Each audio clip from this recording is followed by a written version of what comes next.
Howard. Not everybody may be on, but at least these are the members.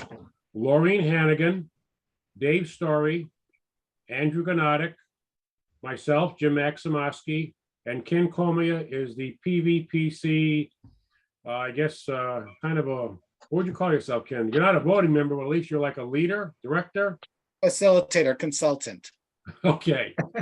He is the one that's, the contract that we were awarded was through PVPC, and Ken is the PVPC representative helping us navigate the study. Yes.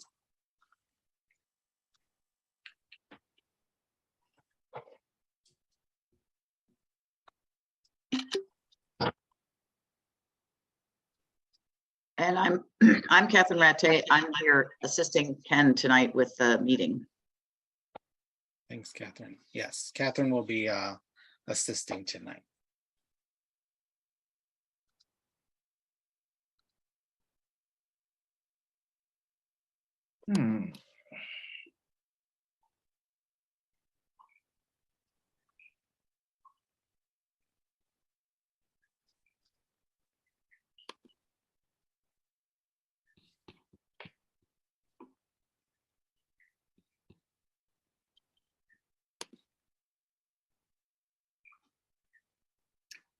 Well, I've got to admit, I'm a little baffled at this one.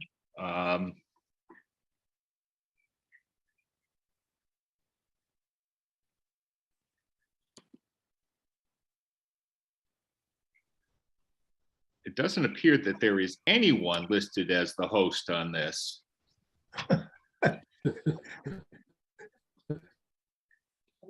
did the link come from? From me. Ah, I created it. So Bill, I'm just, as usual, when in doubt, Google it. So maybe you've already done this, but it says to sign into the Zoom web portal and click settings, Okay. and then click the meeting tab. Okay, well, let me try that with a slightly different approach. Yeah. Okay. If you zoomed in through the link. Okay, just I am live. Okay. So let me just start by signing in.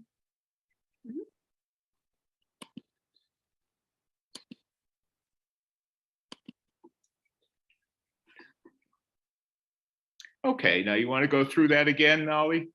Sure, it says, get to the Zoom web portal. In the navigation panel, click settings. Navigation panel, click settings, yes. And then it says there's a meeting tab. There is a meeting tab. Okay, and then it says under in meeting basic, verify that disabled desktop screen sharing for meetings you host is enabled.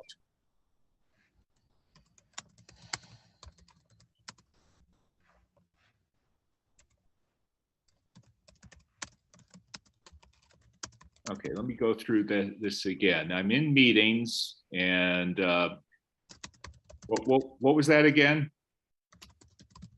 Yeah, so there should be like a toggle. Yeah.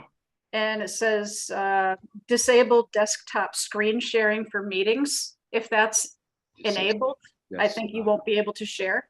Disable desktop screen for meetings.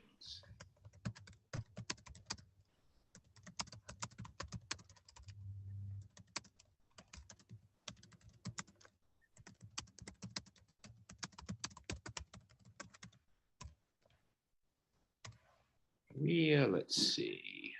I am not seeing that, but I'm scrolling down here for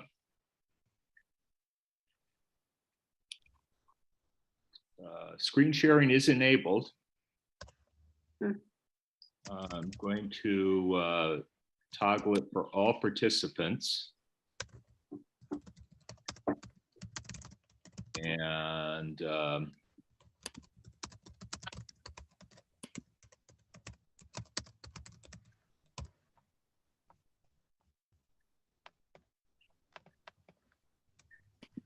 And then disable desktop screen sharing for meetings you host is enabled.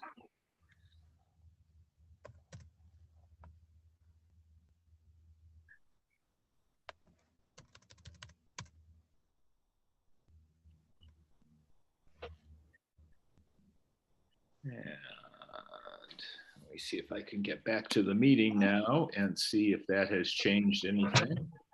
Says host is still disabled on my screen, Okay. but you may be different if you're the host. I am still not showing up as host.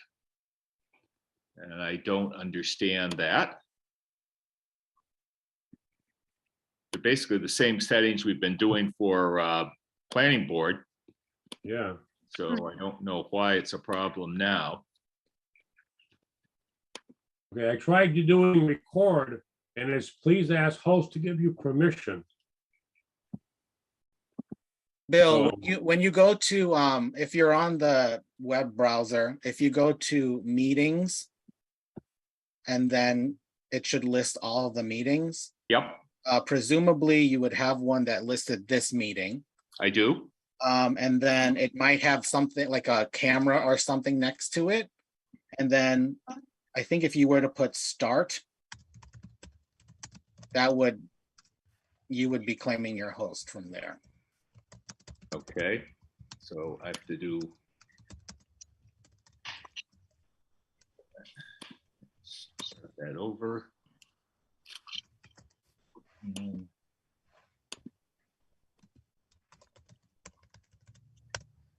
Stay signed in.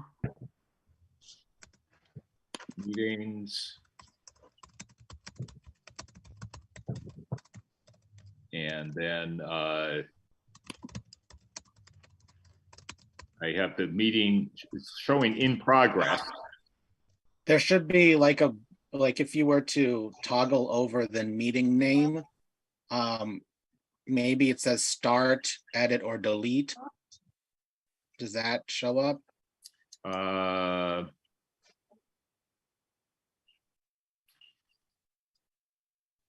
No, but if I click on the meeting, I get to another panel, but I'm not seeing anything useful there. Host off, participant. No, that's.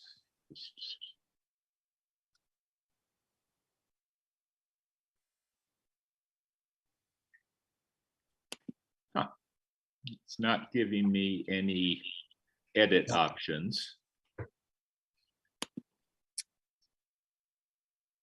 Let me see if I can do a few other things. Yep.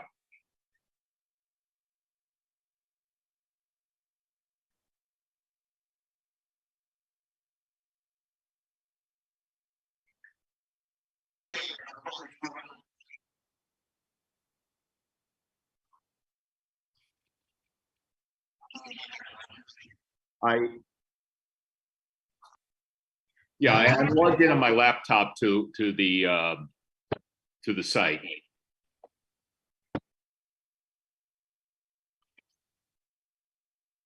Yes. Yeah, well, that's to the Zoom US. Yes, I'm not desktop. I have the browser, so I have the app, so I don't usually log in into the browser.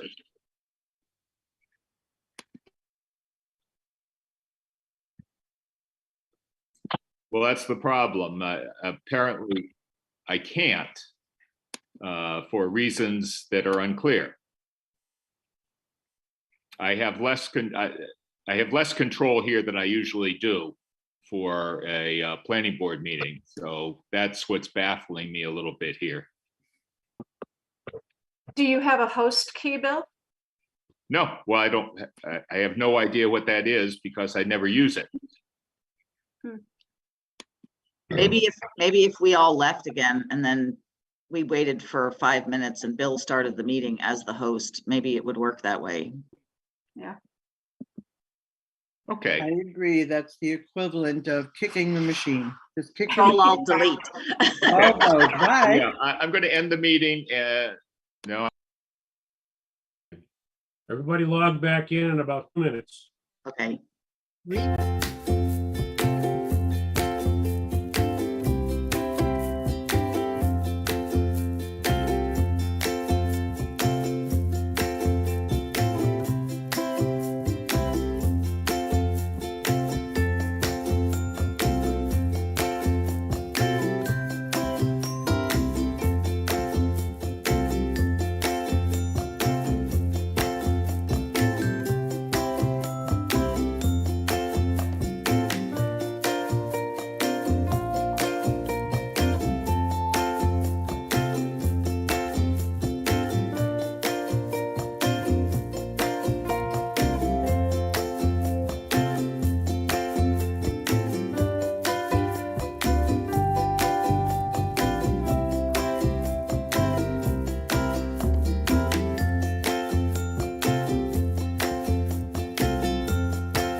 because the meeting started before I was there and then I joined it, it disrupted the balance somehow.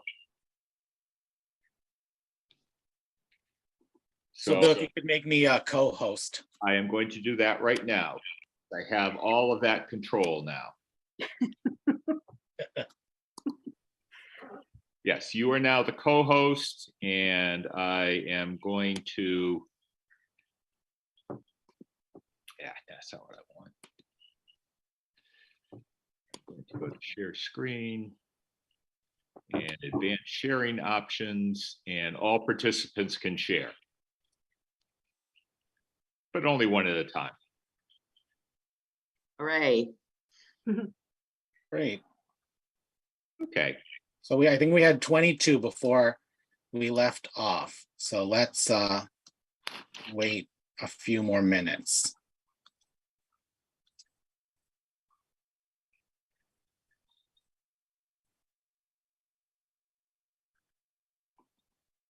And I will enable Hadley Media to record.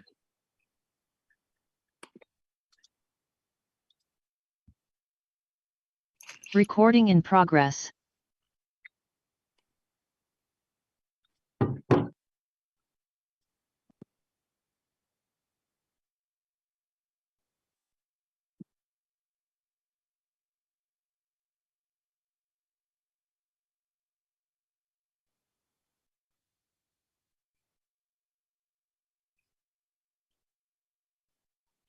You're steadily climbing. You're at 16. But can you share your screen? You want to give it a try, Ken, just to be sure?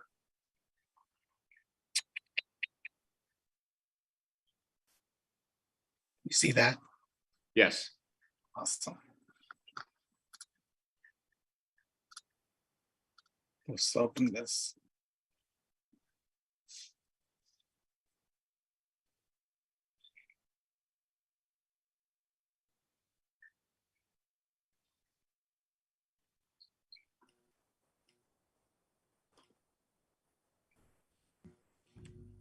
Wait, let me retrieve something. So I'm gonna That did the trick, huh?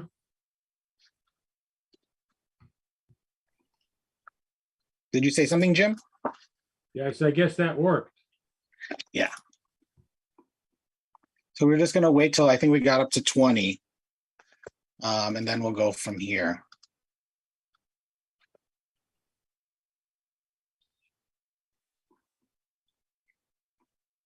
Okay.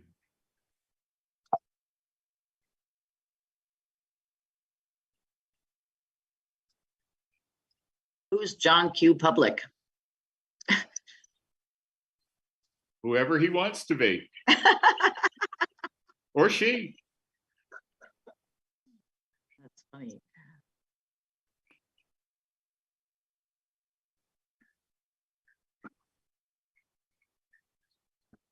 Alex Weinberg was on before. I don't see him.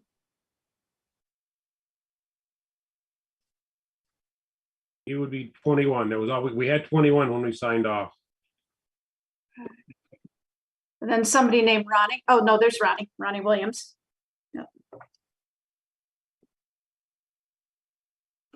That's me, Ronnie. Hi, Ronnie.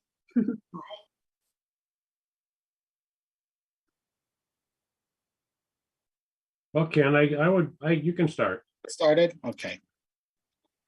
All right, well, welcome everyone to our Hadley Housing Production Plan Community Meeting. We're going to take this time over the next hour and a half to probably closer to 2 hours. This was scheduled from 6:30 to 8:30 to go through a presentation about affordable housing in Hadley, the Affordable Housing Production Plan, and what that is what makes that up, as well as an exercise where we'll be in a large group setting to discuss a couple of questions that will help formulate some of the community engagement components that are required for this plan. Let me share my screen. Just gonna write this note down for myself. Okay. All right. And Catherine, I guess if you could just monitor the chat, and if there are any Yes. questions that pop up, please ask. Share screen. PowerPoint. Share. Okay, well, welcome to our community meeting. Thank you for being here, and thank you for taking your Monday evening, hopefully after dinner. I haven't had my dinner yet, but hopefully everyone has had their dinner and is ready to have a discussion about housing in Hadley.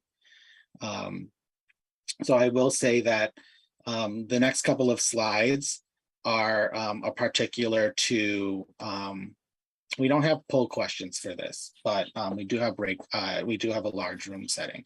But we have 5 minutes of introduction. We're talking about what is a housing production plan, a little bit of the data and demographics that have been collected to date. So there's both survey results and new Census 2020 US Census data questions. And then we have a couple of questions that we're going to be asking in breakout rooms. And then we'll talk about next steps. I think what's important to note is that that the committee is working, and we have routine meetings where they're reviewing drafts of a plan document, which is rather prescriptive. So what is a housing production plan? There are 3 components to this, and what I will say is that this is all regulated under state regulations for the Department of Housing and Community Development. With that said, this particular housing production plan will address 3 things. There's going to be an assessment of the housing needs in town, exploring the demographics, looking at your current housing supply, and engaging with the public. So a survey which was done, which we'll take a closer look later on in the program, as well as this public forum. Additionally, we're taking a look, the PVPC and our consultant team is taking a look at the development opportunities and strengths within Hadley. That includes looking at the housing market, development constraints. There's going to be a map, which is probably too small for you to see. However, it will be in the plan and will be posted accordingly when as the committee will be reviewing this document over time. We're also looking at development opportunities as a component of this production plan. And then with all plans and with all community planning processes, there usually some sort of action plan attached to it. Some goal setting and identifying what types of strategies can meet those goals, working towards implementation, working towards how to achieve your goals for affordable housing. I will say that the gist of the housing production plan is to satisfy a 10% affordable housing goal for the Commonwealth, and each community should be providing that. Hadley is actually already meeting that goal of 10%, and actually, according to the 2010 census, because the 2020 census data hasn't yet been determined for and delivered by DHCD. That's where we get the official, what we call the subsidized housing inventory numbers. Once that meets the threshold of 10%, the town is can breathe a sigh of relief with regards to the threat of 40B development. The town, according to the 2020 census, 2010 census, is 2,200 units. Of those, 275 housing units are deemed affordable.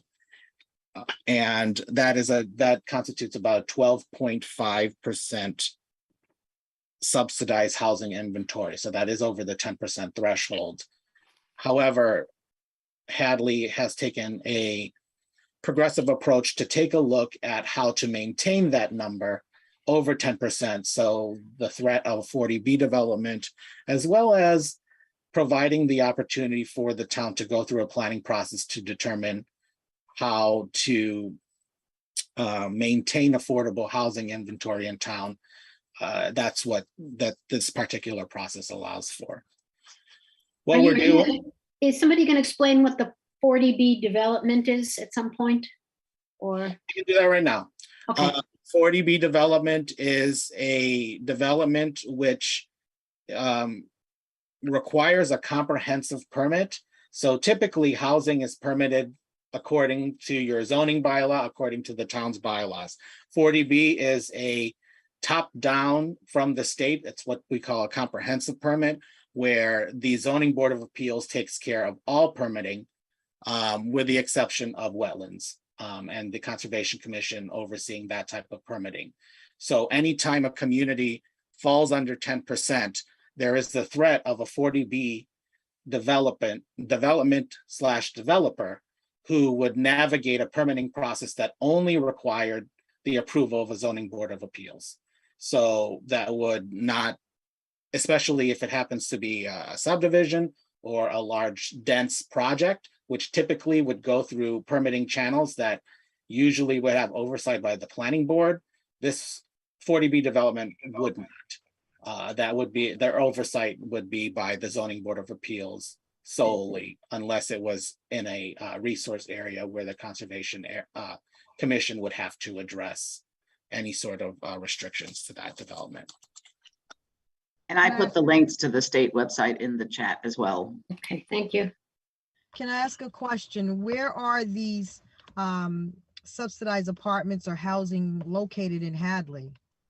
There's an inventory. I don't have those listed. They're within the report, and I don't have those drawn. Some are considered private, and so those are protected by the Department of Development Services. Some are included with the senior housing inventory that the planning board has overseen a permitting process of those particular inclusionary zoning units, or those units that would be included there. So there are various housing developments which have some affordable housing units attached to that. I can, during the breakout rooms, maybe take a look and give you that. If not, we'll make sure to put that in. It's going to be in the report as an appendix. We don't typically write down, especially if there happens to be private addresses on there, but there is a inventory that the state has that they do give us. So Yeah, I was just curious about where these Hadley subsidized residential areas are. As a person who's lived in Hadley for so long, the only places I do know of are the seniors right down on Middle Street, and they're called, it used to be called Winfield. It's something else now. So those are the only two that I know. Oh, and the street down the same street where the senior houses are. So that's all I know of. I just thought maybe there was something else that was out there that I didn't know of, or something in the making. There is also Mountain View, which is over by Stop and Shop. You're right that the Golden Court and Burke Way are both on the inventory. Winfield is big on the inventory. That's 70 plus units. Right. There's also a Winfield elderly housing component there. And then the Mountain View across the street from Winfield has 30 units or so. I forget exactly how many. None of those have any studio apartments, correct? They're all 1, 2 bedrooms and so forth. We really have no idea. Oh, okay. For the purposes of the inventory, a unit is a unit. So Okay. whether it's a 4-bedroom or a studio, it is a unit. So it goes by units, and that's what the determination is, how many units there are. That's Correct. Okay, all righty then. Thank you, William. Thank you. So continuing, with regards to the planning process that we're currently employing is PVPC is serving as a consultant to help facilitate some of this conversation. We're continuing to have working group meetings with the committee members that the chair announced earlier this evening. In addition, there is a component of the public forum and survey, and then we're going to navigate the survey as well as some results of this evening to finalize that input to go into the plan. A housing production plan requires a planning board and select board approval. Prior to that, though, we are going to submit to the Department of Housing and Community Development for a cursory review, just to ensure that the plan would be approved to form at the very least. And typically, once that's done, and once it goes through the planning board approval and select board approval, and then resubmit it to DHCD, they will approve that. And then from there is the conversation that the town will have with regards to how to implement some of the strategies that are identified in the plan, either through the various committees, through the planning board, through the select board, and any certain initiatives that the town may be taking with regards to implementing what they're finding. So with regards to the population, I'm going to open up my other screen because I have my notes on here. The 2020 census data shows that there were 5,325 residents reported for the town of Hadley, a 1.4% growth from 2010 and almost 42% growth since 1970. And over the last decade, according to the census and through the Housing and Urban Development Department of the federal government, there were 123 building permits issued over the last decade. So with that said, there is obviously a population that the trend seems to be growing, as you can see through this graph.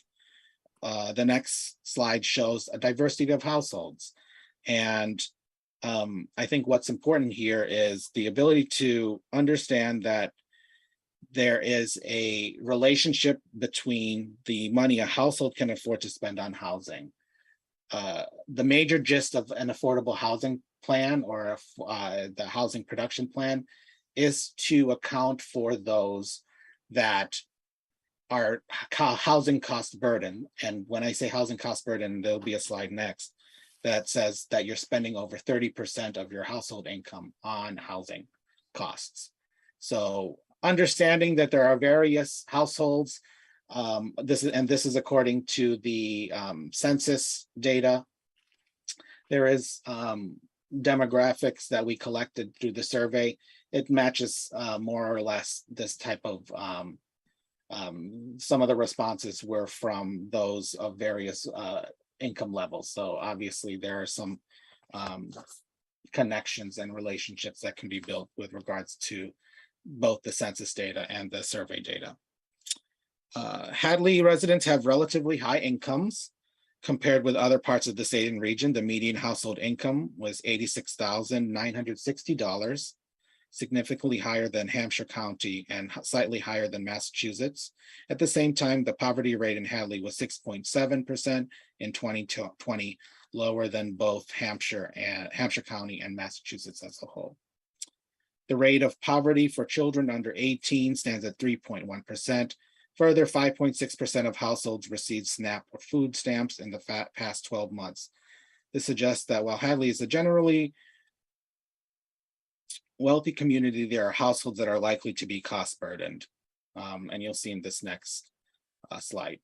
35% of homeowners, and this is according to the 2020 census data, and 55% of renters. And I think we've established in a couple of meetings, both as I also serve as the planning board's consultant when they have planning board meetings, that there are a lot of renters in Hadley, and basically due to the location and the proximity to UMass. So this probably makes a little bit of sense. However, it's a data point that is collected for the purposes of the housing production plan, and it's some insight for this particular planning process. Can I ask you a question, Ken? Sure. How many of these households receive state subsidy? Do you have any information on that? I would have to take a closer look. Typically, as this is a very prescriptive plan, as what the state wants us to put in the plan. I did mention that 5.6% of the households received SNAP or food stamps in the past 12 months. So that is a data point that's collected by the census. So if there is more data to be collected regarding other state benefits, we'll take a look. But typically that is sufficient for that purpose. But you're right. I think it's important to take a further look if there is some additional. Yeah, I was always curious about that. How many actual people in Hadley? I know there are plenty of renters, but I was just curious about how many renters receive state subsidy to live in the apartments or homes in Hadley, because I have not seen any of that information. Only the SNAP benefits that you stated. You're right. Okay. So I'm taking a couple of notes just for some follow-up. So if my eyes are not on you or the screen, I apologize because I'm taking some notes. With regards to who the plan addresses, and this is again, as it is a part of the housing production plan, the focus is on potential housing cost burdened individuals.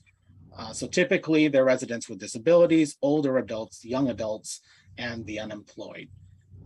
And I think we've identified, and this is probably typical throughout the Pioneer Valley, that there is a larger and growing older adult population. 25%, according to the 2020 census data, is over the age of 65. So it is in line with a lot of other Pioneer Valley communities. So typically understanding that, and I understand too that the Council on Aging did have a planning effort, I think last year, with my colleague Becky Bash on age-friendly work. And I know that housing was a component for that conversation. So we will integrate a lot of the findings from that with what we're going to develop for this plan. But it's just important to note that the housing production plan is supposed to address how to address housing cost burdened individuals. It's expensive to buy a home in Hadley. And this is 2019, and obviously the 3 years have passed, but this was what we collected from the Warren Group.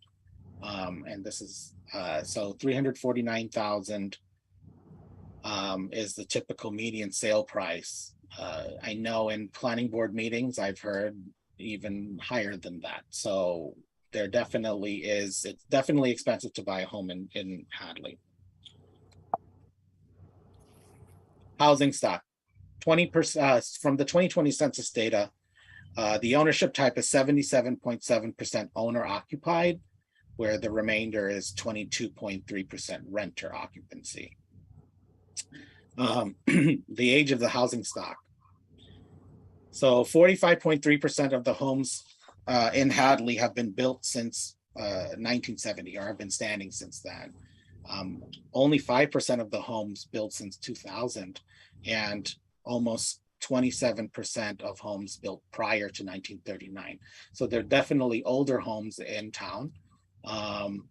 And just understanding the housing stock may lead to understanding how to address the need for continued maintenance, as well as programs that may be out there to assist with maintaining homes and addressing the possible need for those that are older or who happen to live in those homes that may need to move, downsize, or retrofit their home for the ability to remain in their home. What we usually find, and this is probably understood in town, is that a majority of the homes are single family, both attached and detached in Hadley, 82%. The remaining units are part of apartment complexes or others, mobile homes, other types of homes. But typically, it's how you address the development of single family homes and the future development or future preservation of those types of policies that will be addressed within this particular planning process. These are the maps that are probably too small for you to see in your screen now. On my screen, it actually looks pretty, but you'll have access to these maps. These two maps are part of the plan that will be delivered to the state, but when we discuss constraints to development and the development potential, it's identifying parcels where possibly the town can explore future housing development or work with a developer to do so. If there happens to be town property or another property that the town may have some sort of connection to. It's also understood that there are a lot of open spaces protected in perpetuity in town. So how do you address the housing need based on that? You also have the major Route 9 corridor. Is that where you're going to find your density? Is that where you're going to want to have additional density? Those are the types of questions that will come out that have probably also been discussed in previous iterations of your community plans, the master plan, which you most recently revised in 2016, as well as the various state plans, the open space plan, any hazard mitigation plan, and those types of plans would address how development in general. But I know in the master plan, as we will be probably in this particular planning process, examining those strategies that have been identified in the housing chapter, as well as the land use chapter, to see how to continue lifting up or removing those as a priority for the development of affordable housing in town. So Ken, you're saying that this new land development, will it be focused on low income or just focused on income in general? I mean, it's a conversation for the town to have. The town is meeting the affordable housing need according to the state definition. So in order to maintain that, obviously there needs to continue to be that inventory. If there is a discussion with future developers about either additional density as a strategy to include affordable units in those types of developments. That's something that the planning board and the town may be exploring over time. But in general, I think it's understanding what your current housing inventory is, as well as what types of strategies are you going to maintain or explore to maintain your subsidized housing inventory and maintain the affordability that you currently have in town in accordance with the state guidelines. With regards to the community survey, the community survey period was July 1st through September 7th, 2022. There were 276 respondents. Of those respondents, 91.3% owned their home, and 91.6% represented someone or the household living in a single family house, detached product. So the next couple of slides are a review of the survey. A survey report will be provided as part of this plan in the appendix. But these particular, I'm just moving things on my screen so I can see the numbers. These particular data points are, again, insight for the community and for the committee that is drafting the plan and helping draft the plan to identify the types of housing, that could be found in Hadley and future development, and what types of policies the town may want to explore further. But what types of homes would you or the people who are likely to move prefer for your next home? A majority would prefer a single family home. I think understanding that, seeing the middling of would consider where that condo type unit is a possible type of housing that could be considered in development, understanding that, looking at how regulations can be changed to allow for an easier development of condos. Those are the types of questions that the committee and the planning board will be taking on over time. And again, this is in accordance with the survey and the 276 responses that came in. Where would you like to see the new home? So with any type of housing production plan survey, identifying where is part of this particular process. So it looks as if, there's no big majorities. However, existing neighborhoods and keeping homes in existing residential neighborhoods, not necessarily looking for new development, that probably makes sense. Pre-existing structures where you can, intuitively, you want to ensure that you can build something like a condo in a building, let's say, as the master plan has suggested, taking a look at your commercial development in the Maple Street corridor and Route 9 as a possible place for future development, residential development. There are other parts of towns that are identified here and corridors where it looks like condos. There was support for condos in the Village Overlay District, that's Route 9 from the Coolidge Bridge to Bike Path Underpass. And then similarly, a condo type unit in the Route 9 corridor from the Bike Path Underpass to Amherst Town Line. Yeah. What qualities do you think are necessary for new homes? Oops. That will be built in Hadley. 66.4% designed to fit the size, look, and feel of existing homes in the neighborhood. You don't want to rock the boat too much with any new housing development. So ensuring that You're taking a look at the standards of development for certain zoning districts. Those are the types of things that, you know, if there is an identified need and a strategy identified in the plan, if there happens to be taking a look at the regulations, typically the zoning bylaw, these are the types of things that would be considered. How it looks, what's the massing, and how it needs to be designed. The next higher responded to quality is open space cluster development, smaller lots and more compact neighborhoods.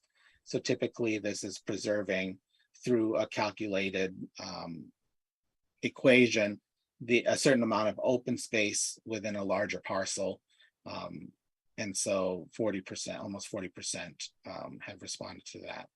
Adjacent to public or shared open spaces for parks and recreation. Again, connections to infrastructure, connections to public amenities, and near public transportation. All probably suggest an exploration of additional density in certain places. So there happens to be some support for that. The rank of the 5 most important roles that the town should play in ensuring housing for all. And the top 5: improving regulations of the zoning bylaws, housing to support all socioeconomic levels, educating the public on housing issues, lower taxes for owners and potential buyers, and helping build cooperative relationships between developers and government.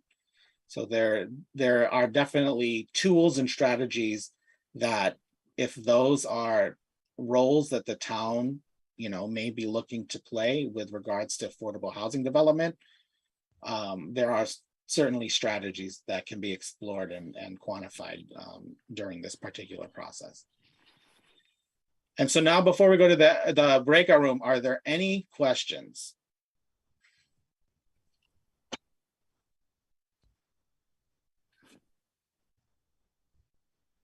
Okay. So I am going to share my screen, another screen, which is basically a place where we're going to address the next 5 questions here. And we're going to take about, let's say, 8 to 10 minutes for each question to identify the responses that you may have to these particular questions. What are the most pressing housing needs, issues in Hadley? What do you think are Hadley's greatest strengths or opportunities to address housing issues? What do you think are the greatest obstacles? What are the priorities that you hope the housing production plan can help the town address in the coming 5 years? And if you had a magic wand to address housing issues in Hadley, what would your top 3 wishes be? So if you just give me a few seconds to switch screens, and I will share an empty screen and we'll just start talking.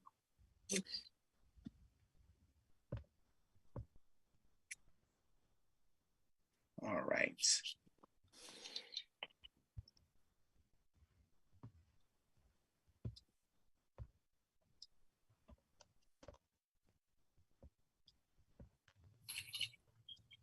Do you see the question, the first question? Okay, great.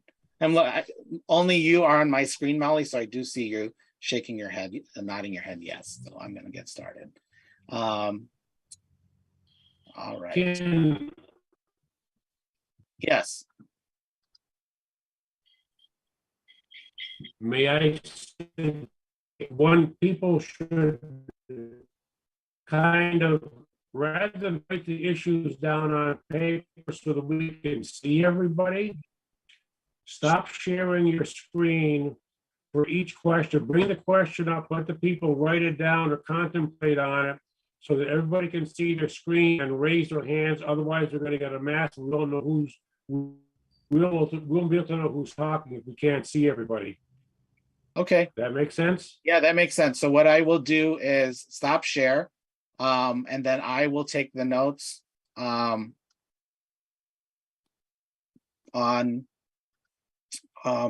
while you're talking, And then, in a couple of minutes, we'll just review what those notes look like.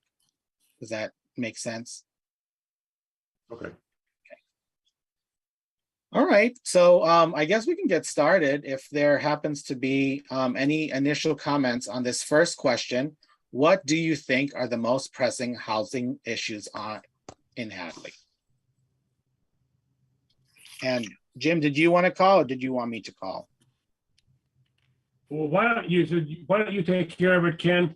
I'm gonna, for the most part, I'm not gonna be putting the planning board 2 cents in here because I want to hear what the public hears as opposed to what the planning board thinks, or maybe members of the committee, because we want to hear what the general public is feeling on these issues or questions. All right, thank you, Jeff. Jane. Other members of the committee can chime in. I think one of the most serious problems is housing for seniors to downsize into. That's great.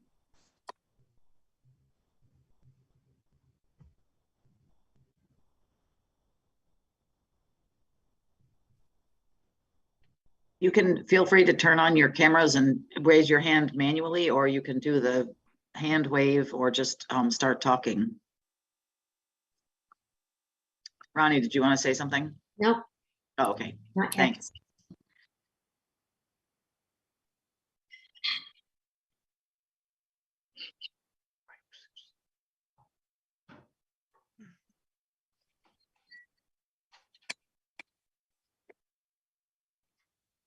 Anyone? I'm having trouble with my video and I can't find the hand signal. Sean has his hand up, or whoever else was just Yeah. speaking. I think it's important to have affordable housing for everybody in any shape or size, especially like Jane said, seniors who want to stay in the area and downsize, veterans who want to move into the area and start a new career.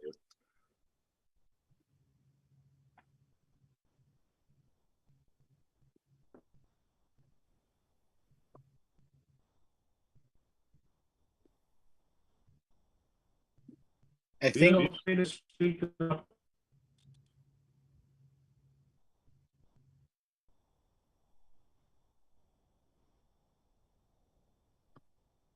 see 2 hands. Alan. Hear me? Yes, I can hear you. Go ahead, Alan. So I think one of the biggest needs is for young working families to be able to, one, find a home that they could purchase because there aren't enough houses to buy in town. And 2, find some way of making the down payment. I think a lot of the young working families have a good income and they can afford, the monthly mortgage, but they don't have the down payment. So there's some way to help with that. But the other part of it is there aren't enough houses to buy in the first place that are affordable. And I like the idea of the duplexes being a way to get more affordable housing for those young working families. Thanks, Alan. Denise. Hi, I'd like to see more diversity of housing because there's a lot of different people here in our community and a lot of different ages. When you say diversity of housing, are you saying certain types of housing? Are you saying in certain areas? I guess if we could, just. Yes. Yeah. Sorry. I think higher density. It'd be great to have like apartments on Route 9, condos, single family, duplexes, just more diversity of housing.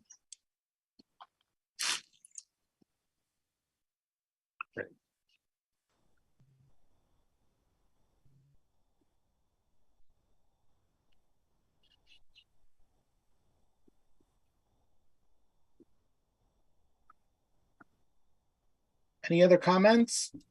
Who's in charge of not Golden Court, but the other half of it. Is that state for affordable housing that opens onto East Street? They're both related to Golden Court and are run by Housing Development Authority. And we have a board, the Hadley Housing Authority, that's elected that oversees that. Who's allowed to live there, you mean? No, No. not who's allowed to live there, but the management of it. But not the day-to-day activity, which would include choosing tenants. Okay. But there are rules about the tenants. Or theoretically. It just seems so run down, and I've always wondered who is responsible for keeping it up. The state, as in many cases, doesn't give us enough money. Okay. Because I personally think that housing in small developments, even if it's a small apartment, is conducive for making a sense of responsibility and community. And that's aside from, a single family home, but rather than a big apartment house. And that's what I would like to see.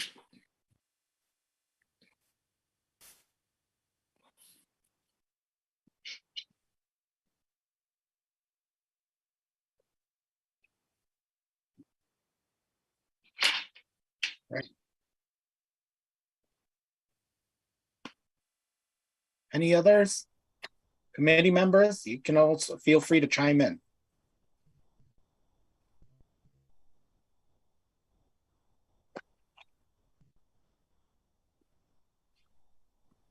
I think all of mine have already been covered.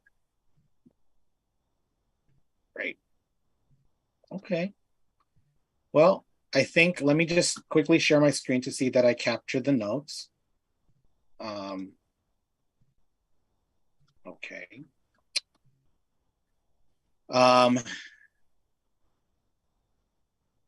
So housing for seniors to downsize into, affordable housing for everyone, better for veterans to start a career, seniors to downsize, young working families to find a home to purchase, find an actual home, inventory challenges, duplex type of development, taking a look at that, down payment assistance. I will say that as I've been doing housing production plans for the past 3 years with PVPC, I also have been trying to look for a home in the past 3 years, and there's a lot of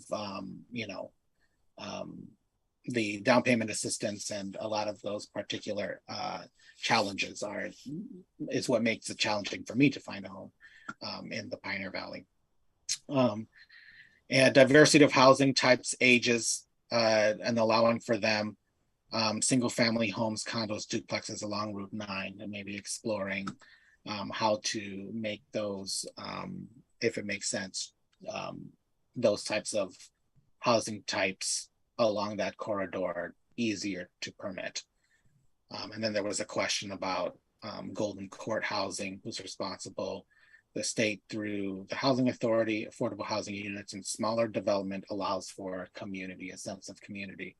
And that, I think that's important. So I'm going to stop sharing. We're going to go to the next question. What do you think are Hadley's greatest strengths or opportunities to address housing issues? So we've identified some of the pressing housing issues. What are the strengths and opportunities within town government, if it happens to be certain parts of town where you maybe think that the way the town is laid out or the access to public transportation can lead to possible housing development that can meet some of those needs. Those are just some initial thoughts or framing comments for framing this question. But yeah, if anyone wants to get started with a response to what do you think are Hadley's greatest strengths or opportunities to address housing issues?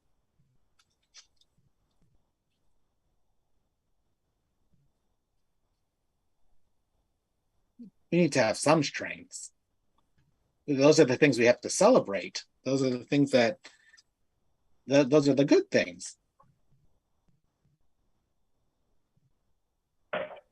Sean, First thing that comes to mind is just a transportation corridor along Route 9 and the potential along 47.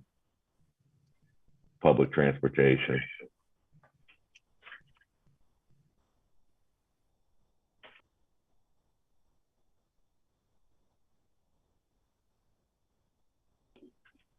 And a willingness for some of us to discuss it. Housing options, that is.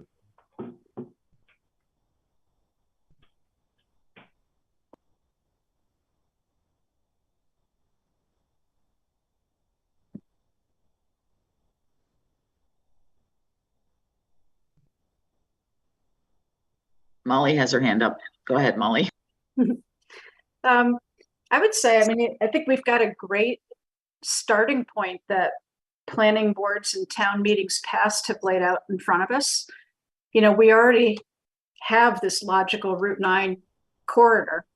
You go on either side of it, you've got unbelievably beautiful farmland, some of the most attractive land in Western Massachusetts, you know, in neighborhoods and all of that. So it just seems so logical at this point that we can focus in particular on the Route 9 corridor and potentially 47, as Sean pointed out. You know, so it's not like we're starting from scratch and trying to reimagine the entire town, I guess is my point. Andrew. I think that the corridor is like a good asset of the towns. I also think that like on the Route 9 corridor, there's some existing buildings that could be reused. One that comes to mind would be like the old Russell School. Like that would be like perfect for like condos or some kind of like living situation.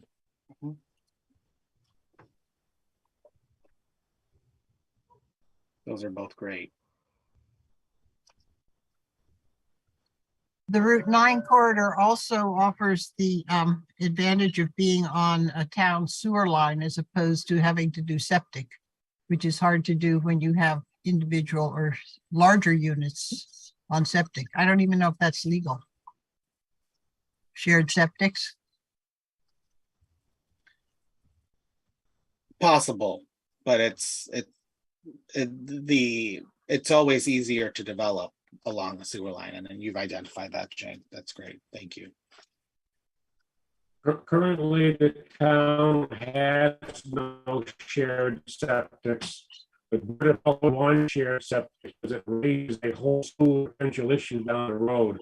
So shared septics may not be the best idea for the logic or obviously sewer.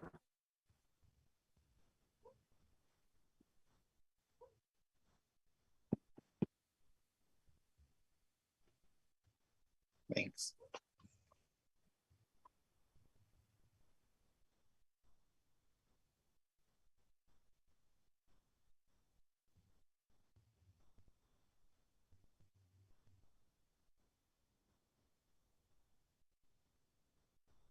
Anyone else? Strengths or opportunities to address housing issues. What does the town have going for it that may allow for an easier pathway to permitting housing or allowing for housing? I think you've identified transportation corridors. Typically, you know, the access to public transportation is something that would be a benefit. Additionally, the infrastructure, that's probably one of the bigger ones, is the Route 9 corridor already has the town sewer line. And what was also identified was, and I know from working on this particular project in 2019 with the town, when we looked at the some housing needs, the old Russell School on Route 9, that's still, you know, is a conversation point for the town, how to address that. I think probably one of the down to basics is, as Molly suggested, you already have a great starting point. There are lots of systems in place that allow for ease of permitting, that the planning board has taken advantage of implementing the master plan in a certain way to allow for additional densities along Route 9. Being able to explore how to tap into the energy of the housing development community, I think, is probably the challenge. However, I think you've identified that you have a great starting point, and you already have the corridor to allow for that development. Jane. Yeah, I just want to point out, if you don't know, the Russell School Committee has a survey out currently, which can be picked up at the senior center or the library or found online, about what the town residents think should happen to the Russell School. And please fill one of those out. Thank you.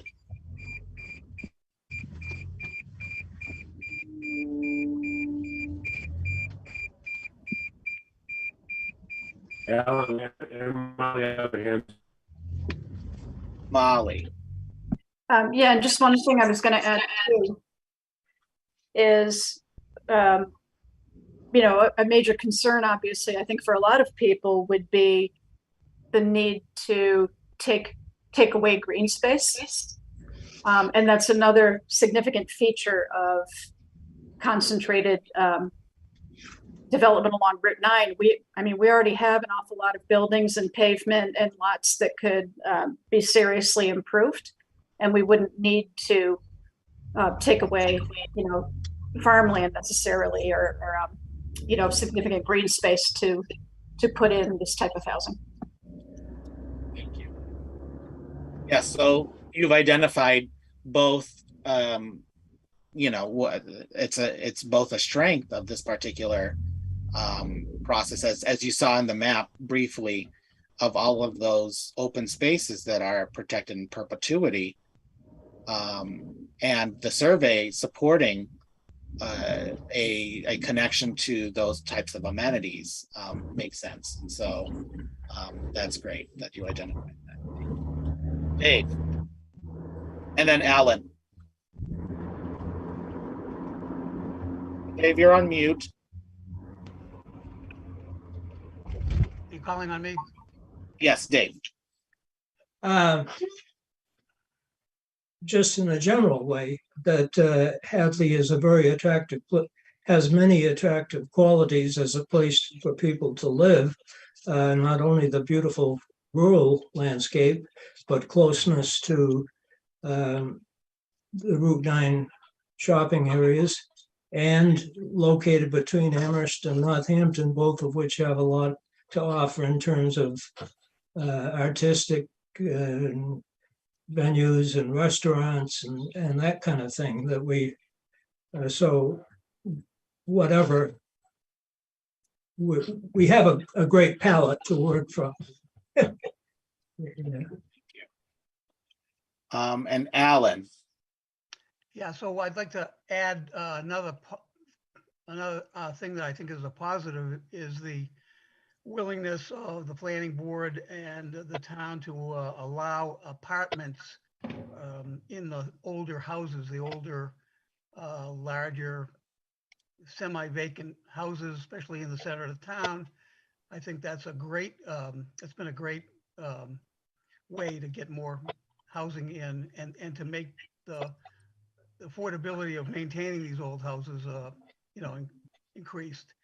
And I'd like to see that actually increased by, considering condos in those, not just apartments, but maybe condos in some of these, again, these big old 19th century houses that on Middle and West Street and other streets.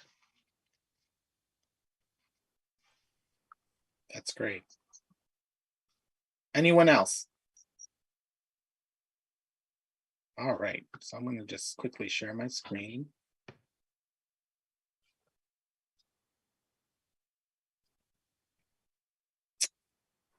But then about the notes captured for this one.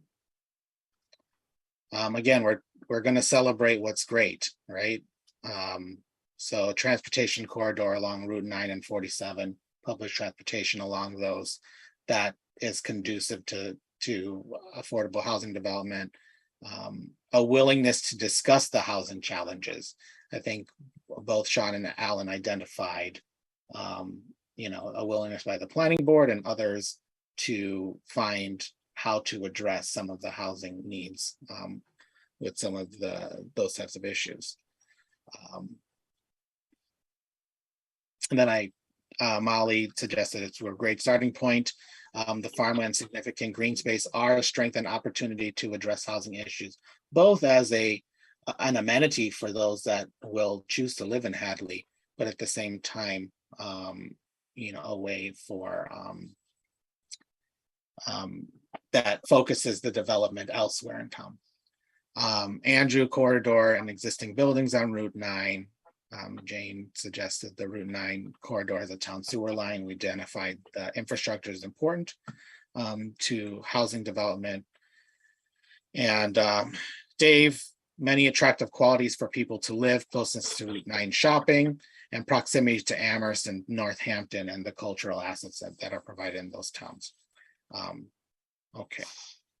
So the next question is, what do you think are the greatest obstacles to housing development, to affordable housing?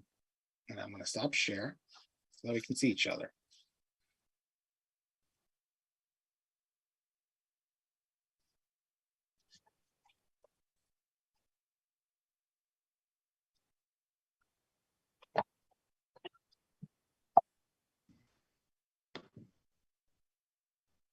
Anyone have Jack?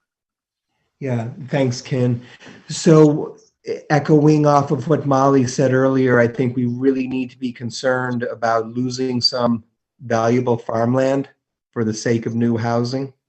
That's a real concern over the years, seeing where some of the developments have gone up. Thank you.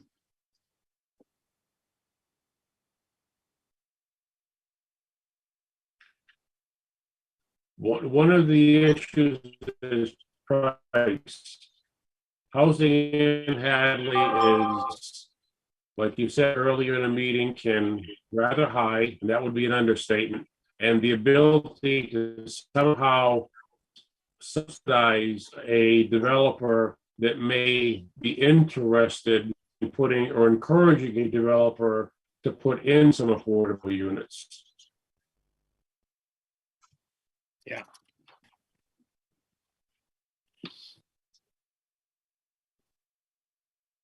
That's important. And that's important that you identified that. Anyone else? Andrew. I think transportation or public transportation's like a limitation on the town. I mean, it really kind of only goes on Route 9, so that kind of limits where affordable housing can go. Yeah.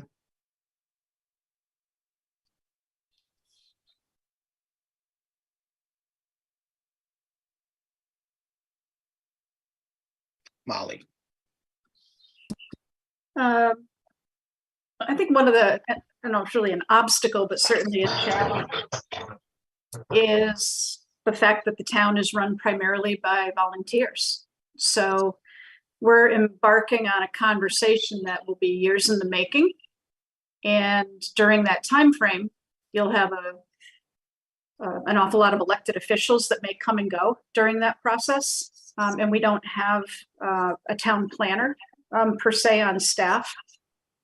So it's not that it can't be done, but I think that definitely poses a challenge for any sort of broad thinking goal like this. Yeah, thank you.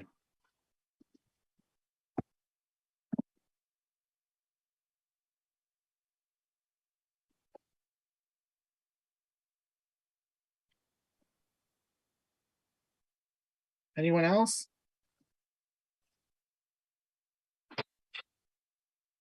Denise. Hi there, this is Dylan Barstow-Mans. I'm with my wife on the same computer. Okay. I think one of the obstacles to advancing affordable housing in Hadley is going to be underestimating the severity of the current housing shortage that we have in the valley, and also undershooting housing solutions as we try to resolve these issues, as housing does take a long time to come online. And I do think understanding the difference between mandated affordable housing and a general concept of what affordability means to other people. I think market rate housing, we need a lot of market rate housing to come online for people to get that affordability concept satisfied. Thank you. That's great. Thank you, Dylan. I have a question about, I know Amherst is dealing with single-family houses being sold to non-resident buyers for students to rent. Is there a limit in Hadley on how many unrelated people can live in the same house? And do we foresee that that's going to be a problem? Hadley has a zone bylaw that says no more than 4 unrelated people shall be living in a dwelling. Mm-hmm. However, that is difficult to enforce, as we see with so-called student sufferers in several houses in town where there's probably more than 4. Leave it at that. Mm-hmm. There's another concern. Amherst has a registry of landlords, and Hadley does not have that. So it's much harder to contact the landlords and say, hey, there's some rules we'd like you to look at.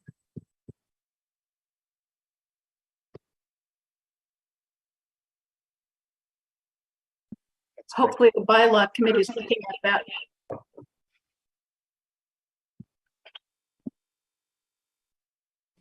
Okay, unregistered landlords list.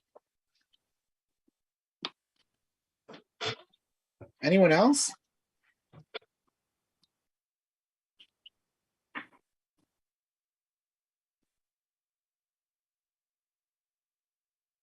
Okay, so we'll do a little bit of review for this.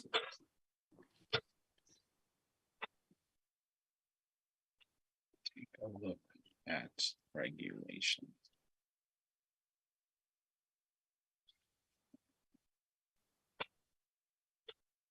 No more than 4. Sorry, I'm typing as much notes that will help this particular process along. Unrelated people. You're doing a good job, kid. Keep it up. Thanks, Jim. All right. So this question, what do you think are the greatest obstacles? Jack, concerned about losing farmland for the sake of new housing. I think that's an important one. High housing development costs, encouraging developers to develop on site. That is very difficult. And I think if you look elsewhere in the Commonwealth, a lot of communities are challenged with that particular issue. And if they happen to have a payment in lieu of mechanism in their zoning regulations, most often the developers will pay into that, but that does not even cover the development costs. So it's very difficult to kind of toe that line and try to get developers to develop those types of units on site. Public transportation can be a limitation because the bus service only goes through Route 9. So is there opportunity elsewhere in the town? That's something that can be addressed. Embarking on a conversation that is a longer term process, no town planner on staff, reliance on dedicated volunteers, and can pose a challenge for broad thinking and achieving community goals and implementation. I think that's important. You need to have that momentum, right? So after this plan is done, it's how you get those implementation strategies acted upon. through the planning board, through the select board, through other entities within town, trying to create new committees if that is something that is identified to address this. That's an important component, because if you don't have either the dedication from the volunteers or someone focusing on or having a component of their work to focus on housing and some of those strategies, it can be difficult to continue maintaining that process. Dylan, underestimating the current housing shortage, understanding mandate affordable versus affordable. So affordable with a lowercase a versus affordable with an uppercase A. The way that the Department of Housing and Community Development has identified how housing should be addressed, or affordable housing should be addressed in the Commonwealth, is through the uppercase A, right? But I think there, an understanding of how housing development is financed in general, and through this process, through a permitting process, there's a lot of education with regards to that that can definitely, I think, improve some of the stigma that can come from affordable housing. The enforcement issues of unrelated individuals taking up prime housing stock, taking a look at those regulations, that could be an obstacle. In Amherst, and Jane suggested that in Amherst, there's an unregistered landlords list, but Hadley does not have one. That's maybe something that could be done in time. So we're down to our last two questions. What are the priorities that you hope the housing production plan can help the town address in the coming 5 years?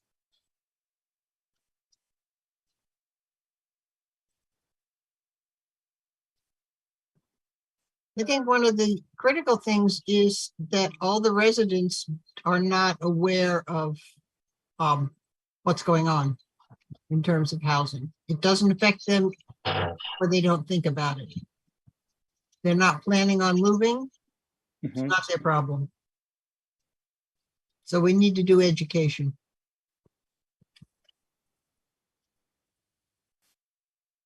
Great, thank you. Anyone else? What are the priorities that you hope the housing production plan can help the town address in the next 5 years? Housing production plans have a life of 5 years. So in 5 years after this plan is adopted by the select board, we're going to go through this process again. We're going to examine what be as far as your strategies, and take a look at your housing inventory stock, and see where those numbers lie.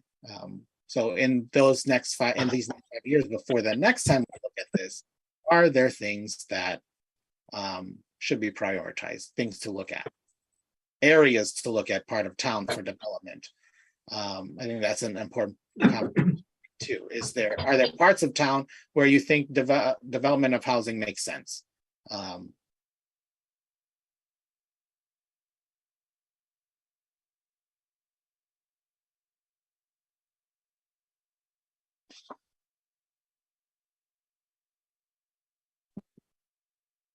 Molly. I think it's helping start a conversation. To Jane's point, a lot of people are unaware, unless they have kids who are wanting to come back home to raise their families and have nowhere to go to. Seniors wanting to downsize, people graduating from college who have professional paying jobs but can't, as you were saying, make the down payment to get into a property that they could own, with condos being a very logical starting point for many people. So I think just the fact that the housing production plan is underway is helping us get the word out, get people more interested on this topic, regardless of the outcome. So, and it's, hopefully data driven as well. Yeah. And instead of people making decisions based on, anecdotal thoughts from the past 30 years. It's drawing attention to today's reality. Thank you, Molly. This isn't Thank really you, a Molly. housing production item, but it's something that is in the works. I know in the state legislature, even though it might be low on their list, Amherst already has a foot in the door to get the legislature working on it for their town, but a unique area is to, and we talked about it at the planning board meetings, it would be great if we could get it done, or the state would do it, to impose a, longer term, a surtax on this kind of even across the board on house above a certain value. So let's say the average selling price on Hadley is $100. Obviously, I'm just going to use this as a number, and the surtax would be imposed on houses selling, say, for $150 or $200, and it would be a percentage of that sales price, which would bring money into the Affordable Housing Trust Fund, which could be used to encourage affordable housing construction of one type or other within the town. Amherst has they're trying to get that, what they call it, something passed so they can do that.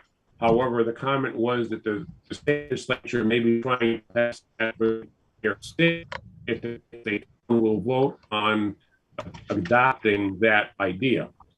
Kind of similar to the gate tax on the registry of deeds.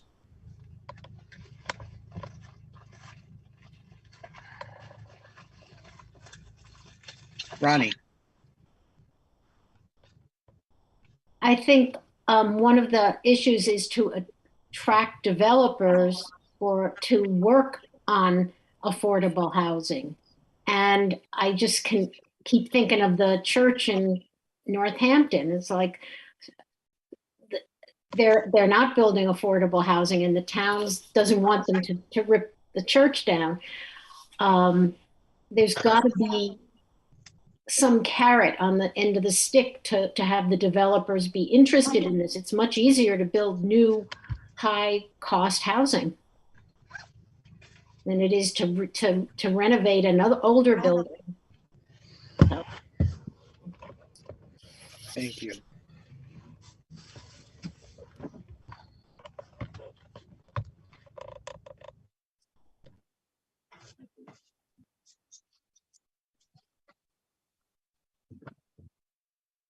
Anyone else?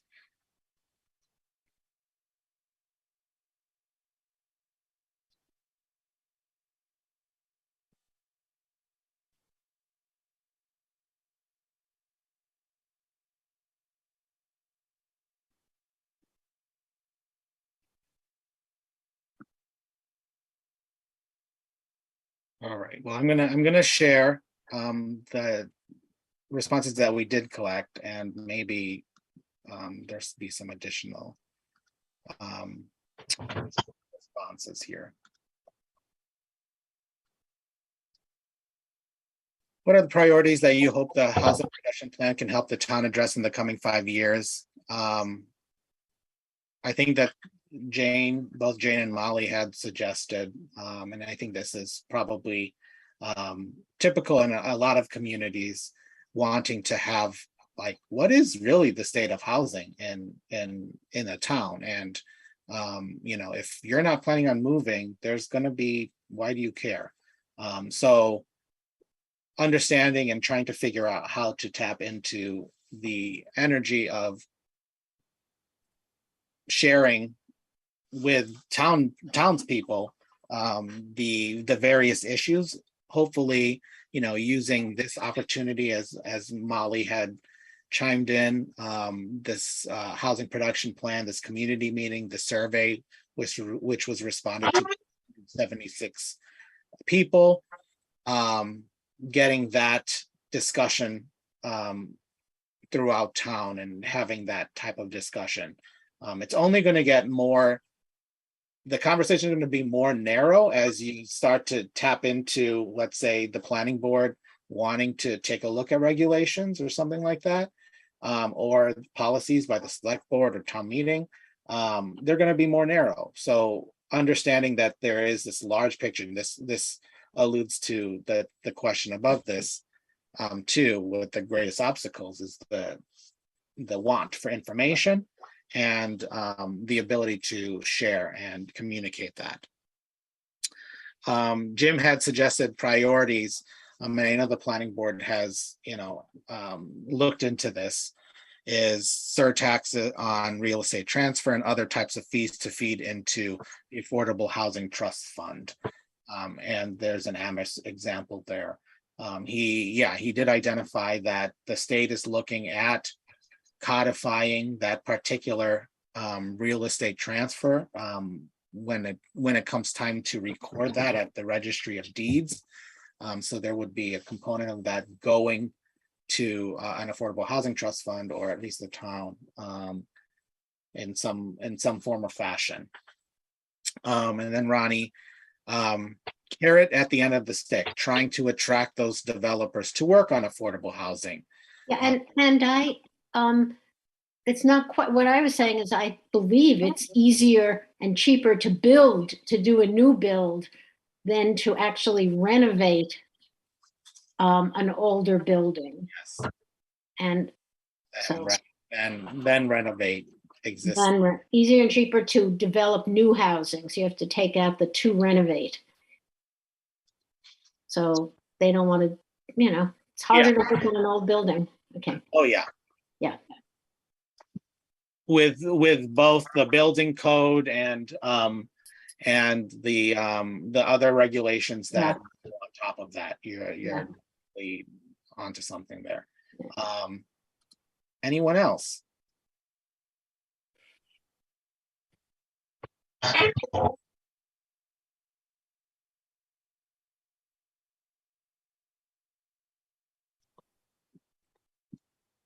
Okay, what I will say is that before we move to our last question, I will provide the town with a link that they can post on the website, which will have these questions, and would provide the ability for residents and others who couldn't participate today, and or any people on the call today that want to add more, the ability to respond similarly to this. So I will say that. So don't think that this is the only time for engagement. There's going to be opportunity after this. And for the last question, if you had a magic wand to address housing issues in your town of Hadley, what would your top 3 wishes be? To reduce the price cap on renting an apartment or a home. So reducing the price cap of renting an apartment or a home. Correct. I'm trying to see who said that. Who identified that? Crystal? Crystal. Okay.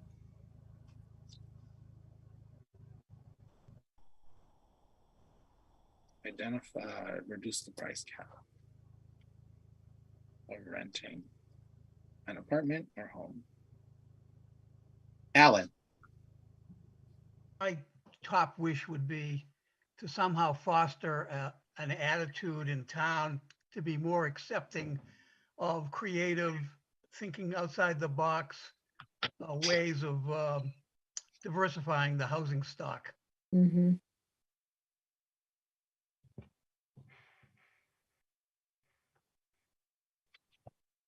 David. To concentrate on educating the town that the main issue we ought to be working on is affordable housing, because higher income developments are going to come along without the town doing much to encourage it, because that's where the profits are greatest. But we need to realize that our most important objective should be to make it so that younger people of low income, seniors can afford housing in Hadley. And that's where I think we ought to be concentrating.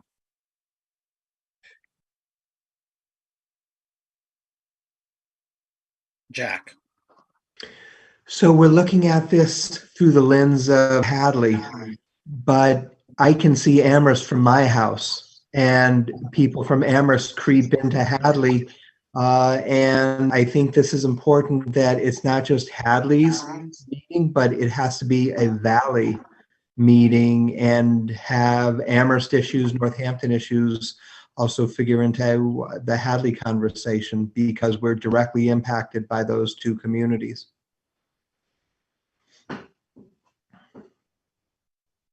That's great. And that's why Pioneer Valley Planning Commission is assisting. And I think you tap into something that is very important with regards to with regards to Hadley. In working with the planning board, it definitely is sentiment, as I've heard, how pressured you are with development and the encroachment of the institutions from both sides. So I think, yes, trying to figure out how to tap into that energy of talking to the large cities next to you and that, make both your east and west boundaries to address the housing issues. Denise Barstow Mance has their hand up. Denise. Hi there, this is Dylan. If I had 3 wishes that could be granted, it would be to focus on prioritizing car alternative options for Route 9 and 47. So we're promoting public transit, walkability, and bikeability. I think that'll encourage density, and I think that's good on multiple levels.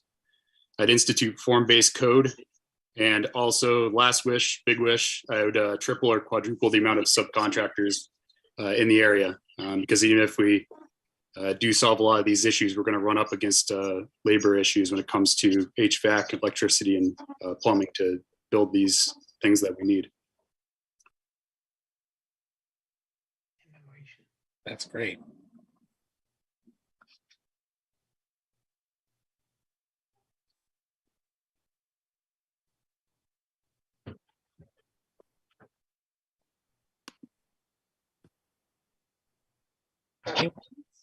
Ronnie? I'm not sure this is where the thought goes in this under this question, but we have to remember that we rely on a lot of people to run our town and the towns around us, teachers, nurses, people in the stores, etc. And we don't want to price the people that we rely on in some ways out of living here, like they did, on Martha's Vineyard, where the teachers couldn't afford to live there. And that's a real reason that we could try to get people to support affordable housing.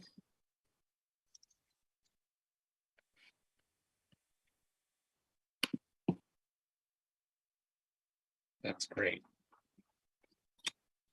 Andrew? If I had 3 wishes, I'd like to see more starter homes or incentivized starter homes. Maybe explore adaptive repurposing of pre-existing structures, specifically on Route 9 corridor.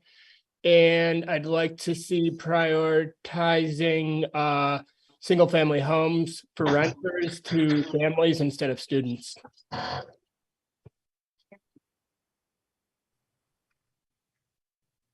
I believe I agree with Ronnie. If we did have more affordable housing for teachers, then a lot of our teachers would not be outsourced. They would literally come from Hadley, and generations of individuals that were raised in Hadley, gone to Hadley schools and know Hadley, and can also, provide more of a history of Hadley in the schools. Whereas outsourced teachers come here just for work and they go home.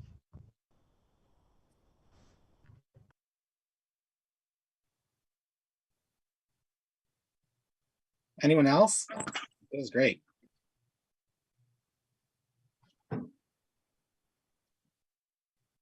Awesome. Well, I'm going to share our conversation these past few minutes. See if I captured them correctly. Reducing the price cap of renting an apartment or home, that's could be a strategy. Foster an attitude of accepting ways to diversify the housing stock. You know, I think as we've identified earlier in the conversation, there is this stigma. It's an education component of affordable with a capital A versus affordable with a lowercase a. What do those things mean? So definitely capturing that, that's important. David, concentrating, educating the town for affordable housing rather than a market rate generally. Make it affordable for seniors, younger people, concentrating on those populations. Ensuring that, again, the housing production plan is to address those that are housing cost burdened. And typically, these are the populations, as David had identified, that would be housing cost burden. So trying to figure out how to address their needs. Very important, a regional conversation with Amherst and Northampton, how those could possibly address some of the housing issues. Dylan, focus on car alternative options, bikeability and pedestrian focused type developments, where they're located, and the regulations that are attached to where they're located. A form-based code, quadruple the amount of subcontractors in the area, because if we're identifying this, there's probably going to be a labor issue shortage, a labor shortage issue.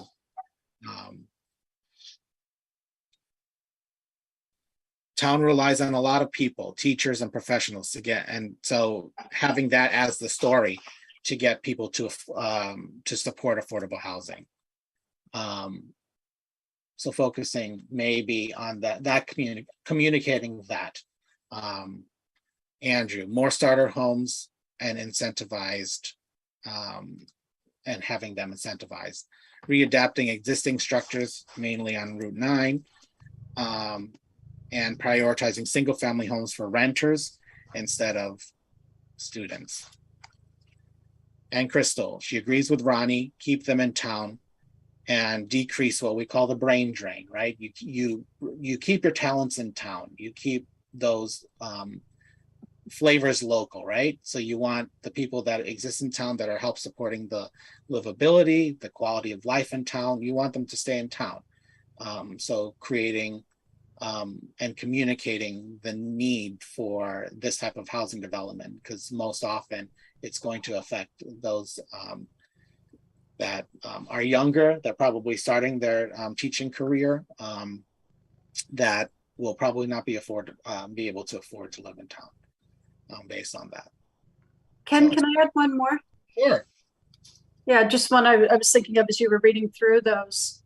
I think my dream would be for the town to create a vision for what we would like the Route 9 corridor in particular to be in the next 5 and 10 years, and make that happen rather than basically allow our current zoning to dictate and be at the mercy of what people choose to do with it. Yeah, I agree. Great. Should look like. So like a corridor plan, looking at a, having engagement around an imagining of Route 9. That's great. I have a question. I do understand the Route 9 entertainment and so forth, bringing the money into Hadley. What I don't understand is if there's so much land to build malls and so forth in Hadley, are we able to find land to build affordable housing without encroaching on the farmers?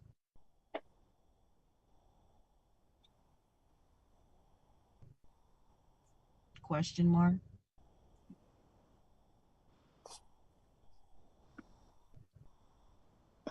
I mean, I think that's a great question. it really is up to the town through its regulations, and when there's the momentum or the interest of townspeople to look at bylaw amendments to address certain parts of town that may want to, that may be primed for a certain type of development, or the town may be looking at this particular parcel for a certain type of development, that there's energies around that. I think typically with regards to the agricultural spaces and parcels that the town really relies on for the continuation of farming and the active farming lifestyle, that the development seems to be regulated to Route 9. I think that there may be opportunities elsewhere, but that's when you have to look at the regulations. That's when you have to look and have these these ways to imagine a corridor. Route 47 was also identified as a possibility of taking a look at that. So yeah, I mean, so the town is dictated by the zoning map. The town is also dictated by previously natural occurring uses, right? And so that's been perpetuated over time. And so knowing that, that's your starting point. And, you go from there. And hopefully this plan and these particular efforts that we're going to have in sharing the recommendations and going through a process will help explore further. Correct. I just want to make sure that there is a balance and no one is really affected by the new coming into the old, because we are a farming community and we cannot lose that. But we also want to welcome new life and new cultures and diversity to help Hadley grow. However, if it's going to encroach on the farming, like you said, it's up to the town and the bylaws, that's understood. But we do not want to we want to make sure that the farmers are not affected by this at all. Yep.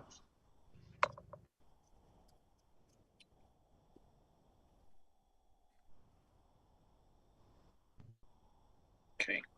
It's a great note. Thank you, Crystal. Anyone else before we close up? We're going to be actually on time. All right. So I'm just going to, I literally have one more slide, and it's the next steps.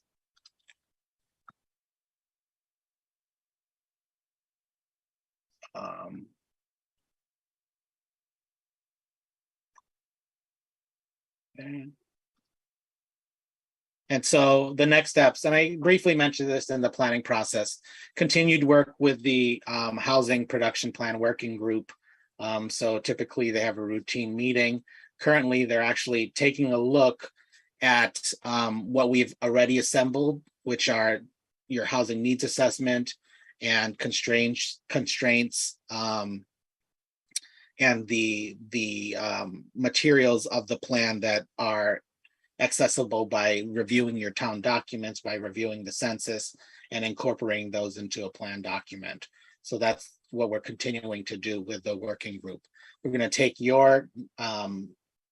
the survey results even further, as well as the engagement from this evening, to incorporate thoughts and ideas and start forming thoughts around recommendations.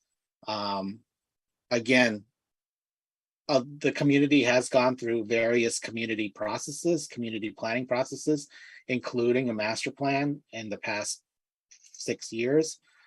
So some of those, there'll probably be some overlap in exploring how to continue talking about affordable housing. There was a study that PVPC did with some committees of the town in 2019. So that definitely will be incorporated. So knowing that it's all about incorporating some past thoughts, some new thoughts brought up today, redefining what a plan from 2022 is going to say to the state with regards to how are we going to maintain our affordable housing, which is already over 10%. How are we going to maintain that? but also address this issue that has been brought forward with regard to housing affordability and the availability of housing outside of the context. With that, we continue to work with the working group, working with getting this on a planning board agenda and select board agenda to approve and then submit for state approval. The 40B housing production plan program it's a completed plan if you have your required elements. This will be a certified housing production plan because you are already over 10%. So you are going through this process. Approval means you're under 10% and you are identifying ways to meet the 10%. Certification is you are above 10% and in the next 5 years, you will still be in the 10%. There are no sunsetting units in your inventory that will bring you down under 10. Yeah, and so that's it. I guess I will stop sharing screen and invite you to, we don't have a scheduled meeting next meeting, I don't think, for the Housing Production Plan Committee working group, but it is an open meeting and we'll presumably be talking about the draft then. But Jim, I turn it over to you. Okay, Molly is, I'm assuming Wednesday, the 26th is not a good day for you because it's the day before town meeting. You're on mute. I think we're good. We're having a town forum this week. And then I think we're just meeting for the 27th, unless Jane knows differently. That's correct. The next meeting on the 26th that would interfere. So we schedule one of our housing production plan on the 26th. It would be okay with you at 6:30? Can I make a suggestion? Can we schedule it for the 27th? I would like to attend this meeting and I have another board meeting on the 26th. The 27th is town meeting, Crystal. Yeah, I know. Oh, the 27th is a town meeting. Yes. All right then. So what time on the 26th? Probably 6:30 p.m. I can't, I'm sorry, you kind of broke up. 6:30 p.m. 6:30 on the 26th, okay. Until 8:30? Should be shorter. It'll be shorter. Oh, it'll be shorter, okay. Yeah, it won't. It's not a 2-hour meeting. I wouldn't think it'll be, Okay. but we'll see what happens when we get into it. I know you can never tell until you get there.